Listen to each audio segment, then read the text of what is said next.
Bienvenido a su programa Pensamiento Analítico, el programa en el cual analizamos los temas de la vida cotidiana con un punto de vista psicoanalítico, intentando ver un poco más allá, cuáles son las razones inconscientes y la psicodinámica de estas cosas que nos suceden a todos.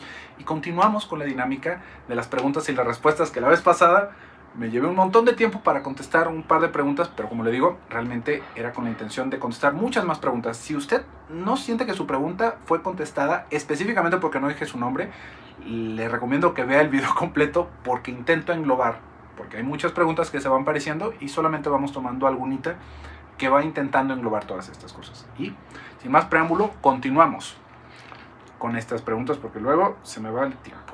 Nos pregunta Elizabeth: ¿por qué las personas, aún sabiendo que están haciendo las cosas mal o haciendo daño a la gente de su entorno, no cambian o se niegan a reconocer? Elizabeth, una pregunta muy interesante, y esto lo hemos hablado en muchos otros programas.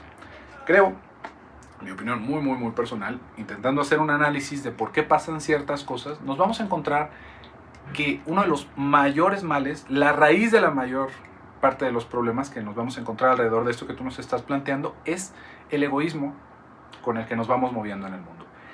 Y no es una cuestión que pudiéramos encerrar solamente en la decisión de la persona, pero vamos entendiendo un poquito más a qué me refiero con esta situación del egoísmo. El egoísmo tiene que ver con que yo solamente estoy pensando en mi propio bienestar.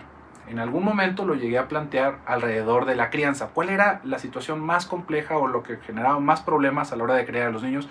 Y tiene que ver con el egoísmo de los padres, con no dar de sí para el otro, para el bienestar del otro. Eso es lo que estamos planteando como el egoísmo, que primero soy yo, luego soy yo y al final soy yo.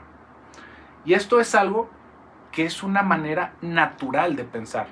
No es algo que uno podría decir es la perversión de la sociedad que nos va llevando. No. Realmente, dentro de nuestras prioridades, siempre vamos a estar nosotros, porque nosotros somos el centro del mundo y de nuestra experiencia para nosotros mismos. No hay mucho más allá de eso si no empezamos a educarnos específicamente para eso, para poder pensar en los demás. Si nuestras necesidades no se viven como que están cubiertas, nosotros no vamos a poder ver por nadie más que por nosotros. Y esto es en lo que le digo que no lo podemos encerrar solamente en el aspecto personal. No es una decisión. Hay un montón de personas que por las circunstancias en las que están viviendo no pueden ver por nadie más que por sí mismos. Esto se vuelve muy evidente, al menos para mí, cuando visitamos una ciudad muy grande. Fíjese a lo que me refiero. Tal vez usted esté acostumbrado solamente a moverse alrededor de su colonia, o tal vez esté en una ciudad pequeñita o en algún poblado que no es una ciudad capital. Al momento en el que nosotros, como personas de provincia, ¿no?, si lo queremos pensar en esa manera, nos movemos hacia la capital, nos damos unos sustos porque la gente maneja, se te echan el carro encima, pitan, la gente no se detiene, se van metiendo todos. Yo no diría, ¿qué caos es esto? ¡Qué horrible!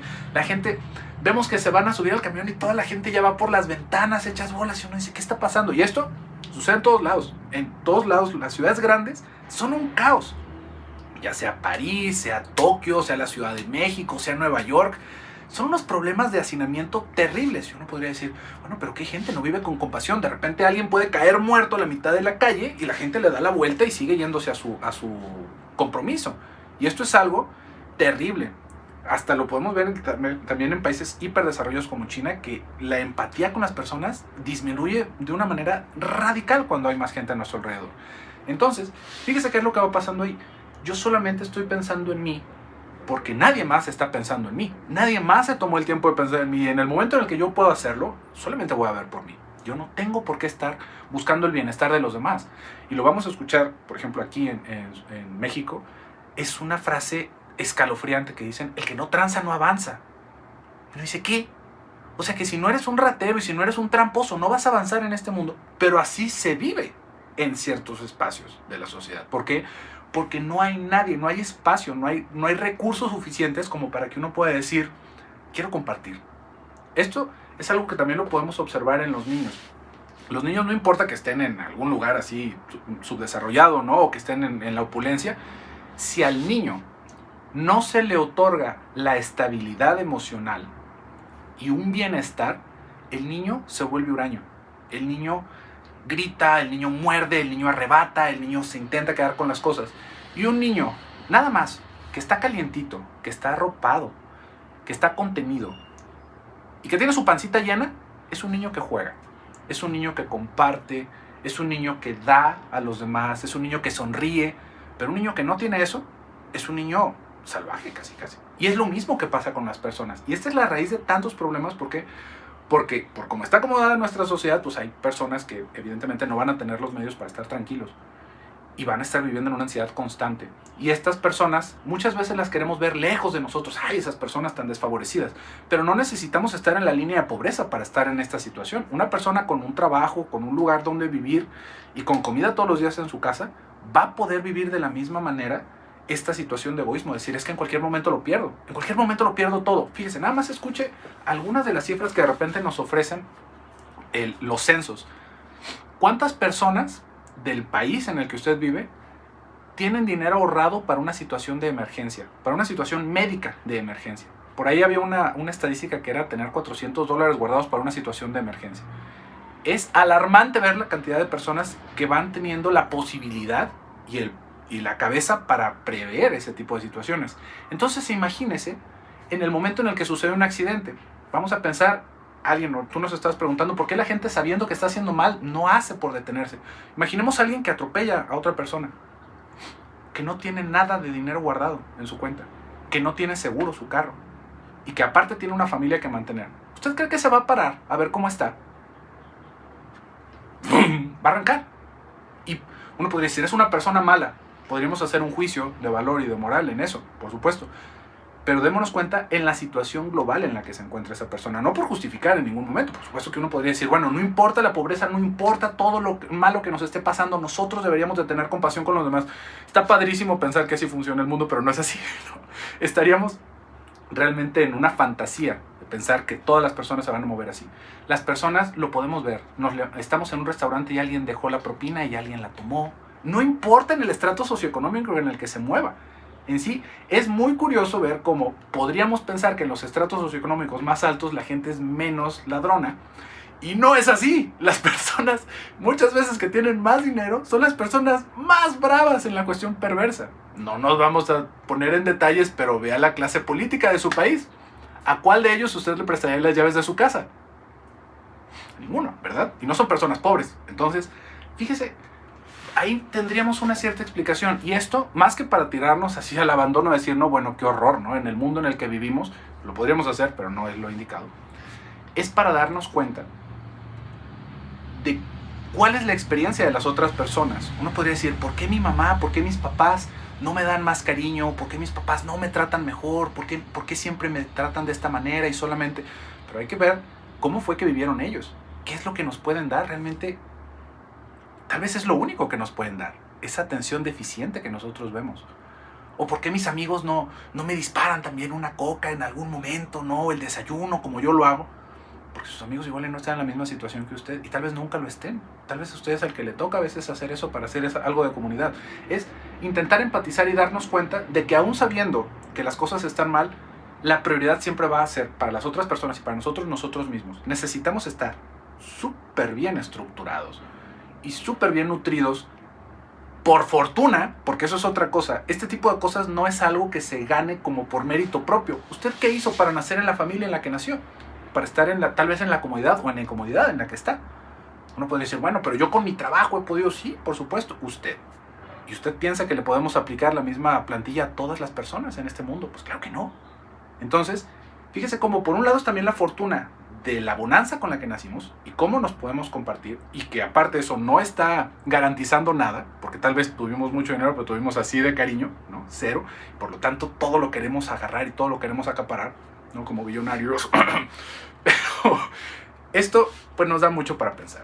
Pero por ahí va el lado. Va por ese lado. Vamos a ver qué más preguntas tenemos. Nos dice Fran: ¿qué hacer cuando tu hijo adolescente empieza a cuestionar las creencias religiosas? Fran, permitírselo. Porque pues es el inicio de su pensamiento. Cuando lo estamos viendo en la adolescencia, muchos adolescentes lo van a hacer no porque estén realmente desarrollando un pensamiento crítico, sino nada más por molestarnos. Y también se vale. ¿Por qué? Porque es esa parte de rebeldía de que se están queriendo separar de nosotros. Y lo empiezan a hacer alrededor de las creencias religiosas. ¿Por qué? Porque eso es lo que se toma como más fuerte, como el dogma. Como yo voy a decir que Dios no existe y que la Virgen esto y que Jesucristo lo otro, para molestarnos. ¿Por qué? Porque lo que están queriendo hacer es un espacio en donde se respete lo que están pensando. Y aquí hemos hablado mucho alrededor del pensamiento mágico. Cualquier cosa que nos aleje del pensamiento mágico lo podríamos pensar bastante saludable, no importa en la edad en la que estemos.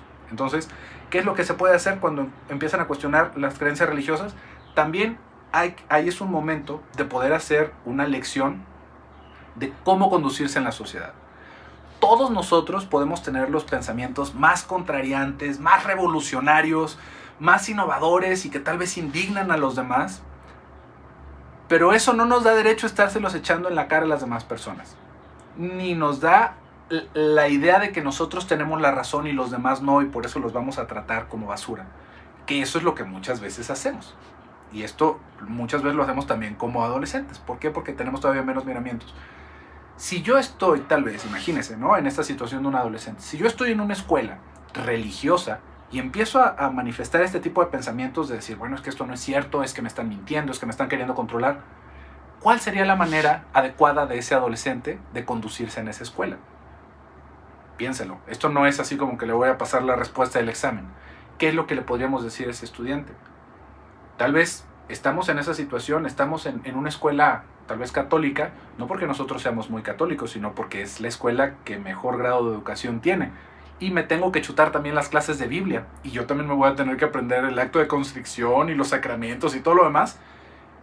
Pero entendiendo que ese es un requisito del lugar en el que yo estoy. Y que también eso es cultura general. No porque yo vaya a creer las mismas cosas o porque yo vaya a hacer los mismos sacramentos que esas personas. Es algo de cultura general, también tiene que ver. Hay un montón de cosas de la religión que están inmersas en el mundo de la ciencia y en nuestro mundo común. Nada más el calendario. No, el calendario es religioso, que es religioso de los gregorianos. Entonces, fíjese cómo en lugar de hacer eso un problema y de decir que yo voy a pararme en todas las clases y voy a decir que eso no es cierto y voy a hacer acto de rebeldía, cada que se pongan a rezar yo me voy a quedar sentado. ¿Qué necesidad habría de eso? ¿Qué es lo que le podemos enseñar a un adolescente? Porque, ojo, también por otro lado es pensar que le vamos a decir que estamos mintiendo, que yo voy a hacer todas esas cosas, pero realmente no lo estoy creyendo y que solamente los estoy engañando.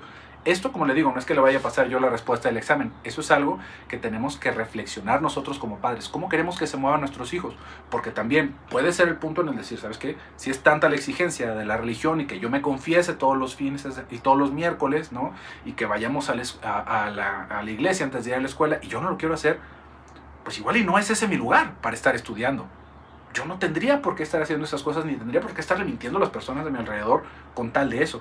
Pero, como le digo, eso lo vamos a tener que decidir nosotros mismos dependiendo de la situación en la que estemos. Lo que sí quiero dejar muy claro, y que es lo que podríamos hablar alrededor de la salud mental, es que la peor de las alternativas, la peor es censurar ese tipo de pensamientos. Decirle, eso no se pregunta, chamaco baboso, ¿no? O eso es un dogma de fe. Usted no tiene por qué estar cuestionando eso. Cuando crezca lo va a entender y ahorita no me debería estar cuestionando, porque lo que estamos haciendo es matar la creatividad de esa criatura. No es nada más la religión lo que está cuestionando. El muchacho está cuestionando su lugar en ese mundo, su lugar en la familia. ¿Qué tanto se respeta su opinión? Si contraría a los demás, si es algo ofensivo, ¿hasta dónde está pudiendo empujar los límites? Y si se fija, está pues realmente cuestionando algo que es bastante cuestionable. No está cuestionando, ¿por qué no puedo matar a nadie? No, bueno, ya podríamos hablar de cosas muy distintas, de un trastorno muy distinto. Pero es, ¿por qué tengo que estar alabando a una imagen? ¿O por qué tengo que estar hincándome frente a una persona que trae una sotana? Y esas son preguntas muy válidas que podemos tener nosotros como adolescentes. Suprimir ese tipo de pensamiento es suprimir todo lo demás que viene de paso. Es lo mismo, y esto mismo lo podemos plantear con ¿qué le podemos decir a los niños cuando nos preguntan cosas sobre la sexualidad? Le podemos decir cosas a los niños que puedan entender dependiendo de la etapa de desarrollo en la que estén. Lo que no le vamos a decir jamás, porque está contraindicado, es decir, eso no se pregunta, eso son cochinadas, eso es pecado, eso es lo demás. ¿Por qué? Porque la curiosidad alrededor de la sexualidad viene de la mano de la curiosidad con el pensamiento científico, con el averiguar cómo funciona el mundo. ¿Por qué? Porque es lo primero que estoy viendo yo, cómo funciona mi cuerpo, qué es lo que tengo ahí entre las piernas, por qué se siente agradable, por qué no se siente de tal manera, por qué lo puedo hacer a las otras personas. Es el inicio de ese camino. Por lo tanto, hay que poner mucho cuidado en cómo abordamos ese tipo de situaciones con los niños. Continuamos con las preguntas. Vamos a ver, acá está, José. José nos dice, ¿por qué la gente cree en supersticiones o teorías de conspiración aun cuando se demuestra que no hay fundamentos lógicos o después de desmentir su creencia? José, porque justamente así es como funcionan los pensamientos irracionales. No están ligados a la razón. Cuando tiene que ver con todas estas teorías de conspiración, lo que estamos viendo es un pensamiento delirante. Cuando hay un pensamiento delirante, es un delirio estructurado dentro de nuestra personalidad, que no corresponde con la realidad externa, sino con la interna. Si yo tengo la teoría de que alguien me está envenenando, no es porque yo tenga pruebas de que me están envenenando, sino porque yo me siento envenenado. No tiene que ver con que mi análisis de sangre haya salido de tal manera, sino que yo siento que hay alguien que me está haciendo daño y yo estoy intentando justificarlo con ciertos datos que tarde o temprano voy a encontrar, porque pues hay datos para echar para arriba en el internet, y esos son los únicos que voy a agarrar. Esto lo podríamos hablar alrededor de las vacunas, de cómo las personas agarraron un extracto que dice, ay, mira, es que tal cosa tiene mercurio y el mercurio es tóxico, por lo tanto nos están inyectando mercurio, y no tienen ni idea de cómo funciona esa situación. O sea, que es una molécula que tiene mercurio, pero es una cosa que no es mercurio igual. Es como pensar que el H2O, ¿no? El agua oxida todo, entonces nos está matando si tomamos agua. Fíjese cómo ahí es un pensamiento que no tiene que ver con la realidad, sino que solamente estoy intentando justificar mis creencias con un pedacito de la realidad que yo estoy agarrando del exterior. Entonces, ese es el asunto, y por eso es que es tan difícil abordar este tipo de situaciones, porque lo que vamos viendo es que las personas que tienen este tipo de creencias, pues son personas que están en una situación de ansiedad constante, y lo que están intentando justificar es eso. ¿Por qué me siento perseguido? ¿Por qué me siento atacado? ¿Por qué siento todos los grupos que tienen que ver con qué tan plana o redonda es el mundo, con las cosas que nos envenenan? Fíjese, por ahí hay una... No hemos abordado ese tema directamente y hasta ahorita estoy temiendo que nos desmoneticen el video nada más por mencionarlo, pero no lo hemos hablado porque es una cosa bastante tabú ahorita dentro de las plataformas. Pero tal vez usted ha visto en algún momento estas rayas que se hacen en el cielo de nubes, porque pasa un avión o porque las nubes de repente se forman de esa manera. Hay un montón de teorías alrededor de que nos están rociando de químicos y de que entonces es eso y es condensación. O sea, son nubes. Pero no hay forma de explicar esto o de que haga sentido porque la persona lo que está queriendo justificar es cómo se siente él o cómo se siente ella en ese momento. No por el estudio, no por nada. Por eso es que es tan complicado sacar a las personas de ese tipo de pensamientos. Y ya, para despedirnos, tenemos acá una pregunta de Evil Smile. Nos dice, hola, me encanta su programa. Mi pregunta es, quisiera saber si hay algún método para eliminar el resentimiento hacia una persona que me hizo mucho daño. Es un familiar. Aunque no lo veo mucho, me lleno de ira cada vez que lo veo y siento que eso me está enfermando. Evil Smile, muchas gracias por tu pregunta. Esta es una pregunta que se parece a muchas que tenemos ahí alrededor. ¿Por qué las personas no pueden perdonar? Si es bueno perdonar a las personas que nos hicieron daño, cómo podemos trabajar con esto. Y aquí, si bien no hay una respuesta que pudiéramos tomar para cada situación, hay algo que más allá del rencor que podemos llegar a sentir, es que muchas de las situaciones que nos llegaron a hacer daño ni siquiera se verbalizaron. Por ejemplo, podríamos pensar en algún ejemplo, tal vez el hermano, ¿no? Que nosotros le tenemos mucho resentimiento porque toda la vida nos mantuvo a raya de sus amistades, porque nos hacía sentir que éramos unos tontos, porque siempre nos maltrataban. Y ya somos adultos y seguimos teniendo ese resentimiento y a veces hasta como que vemos que lo siguen haciendo. Ahí no es algo que vamos a poder reclamar así como, oye, traigo mi vale y tú me tienes que compensar por todo esto. Pero como adultos ya podemos verbalizar eso y también podemos hacer evidente para la otra persona este problema. Y ahí es en donde se puede hacer un alto. No porque nos vayamos a arreglar la situación entera, pero fíjese qué distinto es que si mi hermano me hace uno de esos comentarios, yo lo confronte con eso, de una manera como adultos, no pegando de gritos y sombrerazos. Es decir, fulanito, otra vez estás haciendo esto, que has hecho toda la vida. Creo que nunca lo habíamos hablado, pero cada que haces esto me hace sentir una basura. Y sé que lo haces por dejarme a un lado. Esto es algo que me hace sentir de una manera terrible. La verdad es que ya no quiero seguirme sintiendo así. Por favor, intenta hacer algo al respecto o también yo voy a tomar mi distancia porque cada que llego y tienes amigos me cierran la puerta en la cara. ¿De qué se trata? Nada más somos hermanos cuando no tienes con nadie con quien salir. Fíjense cómo ahí ya estamos haciendo una confrontación que por supuesto va a acabar en pleito, pero ahí estamos verbalizando lo que está pasando. Porque la otra persona va a decir, a ver, espérate, ¿no? ¿Cómo? Igual es algo que tú estás percibiendo, o igual es algo que sí hago, y es que me da muchísima vergüenza que diario llegas todo greñudo y no te bañas. ¿Cómo crees que te voy a presentar con mis amigos cuando eres un desmadre en tu vida? Y ahí ya tenemos algo, que no es nada más esa ansiedad flotante, que es algo que podemos intentar solucionar. Esto que tú nos estás platicando, Evil, de algún familiar, esto, así a manera de tenerle, hay muchas veces que llegamos a sufrir un tipo de abuso, a veces hasta sexual, por un familiar, y todos nos quedamos callados. Y tenemos que seguir viendo a esa persona los cumpleaños y las navidades, y pues claro que nos carcome, en el fondo. Y uno dice, bueno, pero es que si traigo este problema a la mesa, voy a hacer un desmadre en mi casa. Bueno, tal vez, si lo decimos en la cena de Navidad, por supuesto. Pero hay que buscar un momento para hablar de esta situación. Y tal vez para hablarlo, tal vez en cómo confrontar a la persona que nos hizo daño, o a las personas que le están haciendo alrededor como que no sucedió nada. Porque aparte, imagínense nada más el dolor de sabernos que nos hicieron ese daño y que todos los demás les están haciendo regalos y que estamos... No. Ahí es en donde se vuelve que otra vez, por hablar de la situación, no va a desaparecer el problema, pero vamos a tener algo para confrontar. Podemos tener algo que pueda solucionar. Imagínense que se habla, por ejemplo, de ese abuso y el 80, nos vamos a dar cuenta de que tal vez muchas personas nada más como que lo asumieron, pero no sabían que de hecho había pasado algo. Entonces en ese momento uno dice, bueno, pues no, entonces fulanito, ya no te acercas a los muchachos, ya no te acercas a las niñas, ya no estás invitado a las cenas, porque ¿cómo voy a creer que estamos haciendo pasar el dolor por alto de esta persona simplemente por hacer como que no sucedió nada? O vamos a toparnos con que todas las personas van a querer seguir haciendo como que no pasó nada, y entonces ahí sí nosotros agarramos nuestras cosas y que vayan a la fregada, ¿no?